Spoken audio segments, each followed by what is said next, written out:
அதுமாரி எங்கள் ராஜ்மோகன் அண்ணன் பேசியே எங்கள் அண்ணன் இன்றைக்கி அமைச்சராயிட்டு.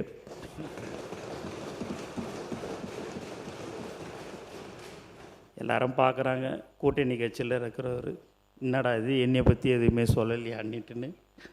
அதெல்லாம் விஸ்வநாத அண்ணனும் சரி, நானாவும் சரி, டூரிசம் மினிஸ்டரும் சரி, விசிகேலேருந்து இருக்கிற அண்ணனும் சரி, எல்லாமே எங்களுக்கு உண்மையாகவே எங்கள் தலைவருக்கு ஒரு உண்மையானவர்கள் எல்லோரும் எங்களுடன் இருக்கிறார்கள் என்பதை இந்த நேரத்தில் தெரிவிச்சுக்கிறோம். அவர் வெங்கட் சார் ரொம்ப காலமாக ட்ரெஷரராக நம்ம எங்களுடைய தலைவரோடு இருந்தார். இன்றைக்கி அவருக்கும் இன்றைக்கி சீட்டு கொடுத்து இன்றைக்கி ஒரு சட்டமன்ற உறுப்பினராக இருக்கிறாரு. இங்கே இருக்கிற பின்னாடி அமைச்சர்கள் எல்லாருமே நீங்கள் பார்த்தீங்கன்னா எல்லாருமே ரசிகர் மன்றத்திலேருந்து தான் நாங்கள் எல்லாமே வந்தோம். ரசிகர் மன்றத்துலேருந்து நற்பணி மன்றம் எல்லாமே 28-29 வருஷமாக இருந்தோம். அதனால தான் நான் சொன்னேன், ஒருத்தவங்களை கூட யாருமே இப்படியும் இழுக்க முடியாது அப்படியும் இழுக்க முடியாது. எந்த இடம்னு பார்த்தா தலைவர் தளபதின்றது மட்டும் அவர் கூடயே தான் வாழ்நாள் முழுவதும் சாகும் வரை தலைவர் தளபதி கூட தான் நாங்கள் எல்லோரும் இருப்போம்.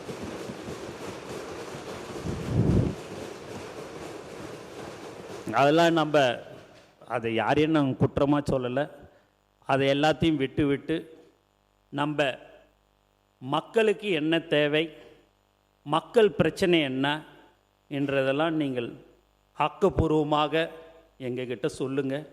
நாங்கள் எல்லாமே உங்களுக்கு செஞ்சு தர மீண்டும் நான் சொல்லிக்கொள்வது எல்லாம் இதுதான். ஏன் அப்படின்னு பார்த்தீங்க அப்படின்னா, திடீர்னு ஒரு நாள் இன்றைக்கி இவங்ககிட்ட பேசுனாங்க, அவங்ககிட்ட பேசுனாங்க, யாருக்கிட்ட என்ன பேசுனாலும் சரிதான்.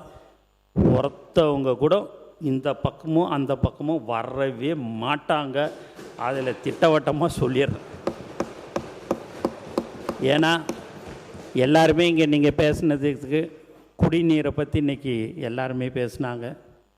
அம்மா பார்த்திங்கன்னா ரொம்ப தெளிவாக ரத்தன சுருக்கமாக ரொம்ப அழகாக அவங்க அந்த தருமபுரி மாவட்டத்தில் எங்கெங்கெல்லாம் எப்படி அந்த திட்டங்கள் வரணுன்றதெல்லாமே உண்மையாகவே அவங்க சொன்னாங்க.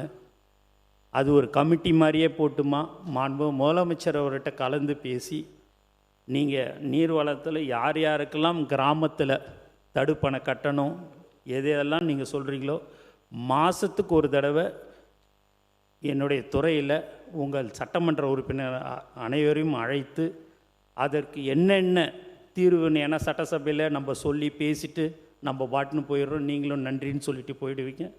அடுத்த 6 மாதம் 7 மாதம் கழிச்சு வரும்போது நீங்கள் அதை கேட்க வரும்போது, நீ அன்னைக்கு சொன்னியே நீ செஞ்சியா அப்படின்னு சொன்னால் சொல்கிறத கண்டிப்பாக செய்யணும். இல்லைன்னா எங்களுடைய முதலமைச்சர் கண்டிப்பாக எங்களை கண்டிச்சிருவார். அதனால் நீங்கள் அந்த மாதம் அந்த சட்டமன்ற உறுப்பினர் நாங்கள் அழைக்கிறேன், நீங்கள் அந்த கூட்டத்தில் கலந்துக்குங்க.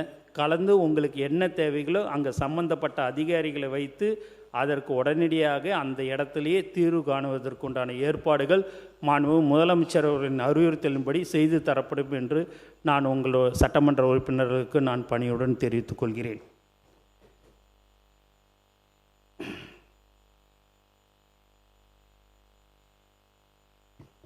மேலும் அவருடைய தலைவருடைய உழைப்பில் தான் நாங்கள் எல்லாமே இருக்கிறோம். அவர் 30-32 வருஷத்துக்கு முன்னாடி கஷ்டப்பட்டு, அவங்க அப்பா கஷ்டப்பட்டார், ஆனால் இவர் தங்கத்தட்டில் வச்சு தான் அவங்க அப்பாவும் அம்மாவும் பார்த்துக்கினாங்க. ஆனால் இன்றைக்கி காலையிலேருந்து நைட்டு வரைக்கும் சிந்தனை அங்கே ஓடுறது இங்கே ஓடுறதுன்னு ஓடிக்கொண்டே இருக்கக்கூடிய ஒரு தலைவராக எங்கள் தலைவர் தளபதி மக்களுக்காக இருக்கிறார் என்பதை தெரிவிச்சுக்கிறோம்.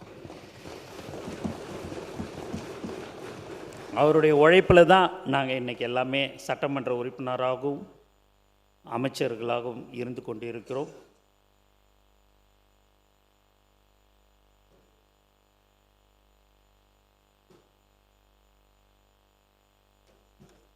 அதனால் இந்த மாதிரியான ஒரு வாய்ப்பை சபாநாயகர் எனக்கு கொடுத்தாரு. சரி ஏதாவது சொல்லி பெல் அடிப்பாரான்னு பார்த்தேன். சரி சுவாரஸ்யமாக இருக்குது, உண்மை கதை தான் சொல்கிற சொல்லுடான்ற மாதிரி சொல்லியிருக்கிறாரு. அதுமாரி என்னுடைய முன்னாள் அமைச்சர் ஜனாப் சிஎம் அஷ்ரஃப், என்னுடைய அமலூர் மேல்நிலைப் பள்ளி முதல்வர், எனக்கு வாத்தியார் எஸ்ஏ லூர்சாமி மற்றும் ஜான் சார், விஷ்ணு சார், எல்லாருமே அவங்களுக்கெல்லாம் நான் கடமைப்பட்டிருக்கிறேன். பிளே ஸ்டோர் மற்றும் ஆப் ஸ்டோரில் இருந்து பாலிமர் செயலியை QR கோடு மூலம் பதிவிறக்கம் செய்யுங்கள். செய்திகளை உடனுக்குடன் பெறுங்கள்.